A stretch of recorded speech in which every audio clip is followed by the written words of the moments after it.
Eventually my meandering thoughts were broken as I saw a familiar old wooden sign engraved with the National Park Service seal. I made it. I was home. I pulled into a parking spot at the visitor center and stepped out. Immediately, I was hit with the nostalgic scent of the towering pines mixed with the faint essence of a campfire. I began walking towards the visitor center, which had admittedly looked much worse than I remembered.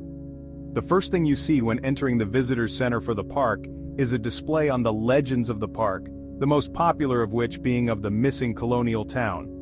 When I was a kid, my dad loved telling me the story of how the town was destroyed during the Revolutionary War, and how no one has been able to find any proof of its existence besides one passing line in a tattered, worn letter from a general in the King's army. Passing through New Bradford, we have found board a local tavern. Despite the multitude of searches conducted by both the local government and private historians, no other record has even been found mentioning the New Bradford colony. Sealed within a small, inconspicuous glass case, I see the general's letter, nothing more than a yellow, worn napkin at this point. I had seen this letter a million times before. My dad made it a point to visit each time we came, but today the decaying old sheet had a presence like something far more glorious than it would appear physically.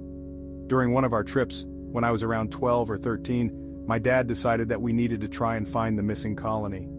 Being the asshole preteen I was, I begrudgingly decided to indulge him but expressed my supreme disinterest in the endeavor. We ultimately didn't find anything, but we did, however, get a good laugh when my dad slipped and fell into a pile of animal dung and decaying leaves.